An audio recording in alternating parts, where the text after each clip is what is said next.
వెట్టి చాకిరీ, మానవ అక్రమ రవాణా లాంటి సమస్యలు ఇంకా కొనసాగడం విచారకరమని Telangana media academy chairman K Srinivasa Reddy ఆవేదన వ్యక్తం చేశారు. వెట్టి చాకిరీ నుండి విముక్తి పొందిన వారికి ప్రభుత్వాలు కల్పిస్తున్నటువంటి ఆర్థిక, ఉపాధి సాయం గురించి అవగాహన కల్పించాల్సిన అవసరం ఎంతైనా ఉందన్నారు. తెలంగాణ మీడియా అకాడమీ భవనంలో media academy international justice mission ఆధ్వర్యంలో జరిగినటువంటి మీడియా అవగాహన సదస్సులో ఆయన ముఖ్య అతిథిగా పాల్గొని ప్రసంగించారు.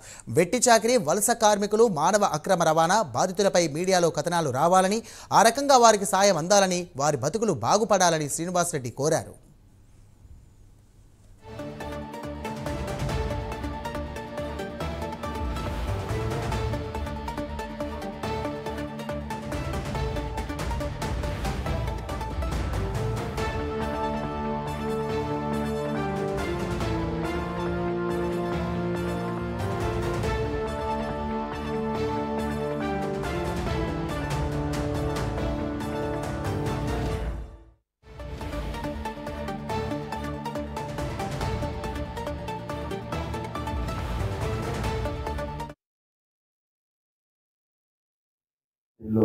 బాండేజ్ లేబర్గా మారిపోతున్నారు.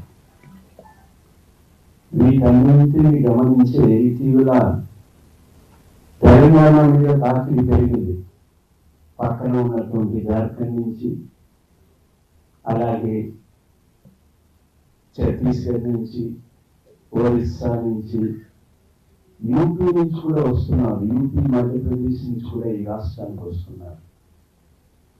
దీని మీద కేంద్రీకరించడానికి ఇటీవల రాష్ట్ర ప్రభుత్వం, మన కార్మిక శాఖ మంత్రి ఒక telephone exclusively to receive complaints తీసుకోవడానికి బాండేజ్ లేబర్కి సంబంధించి కాల్ సెంటర్ కూడా ఏర్పాటు చేసింది. ఇది మనకు వర్కింగ్ జర్నలిస్టుగా ఈ అంశము అధికారులు బాండేజ్ లేబర్ని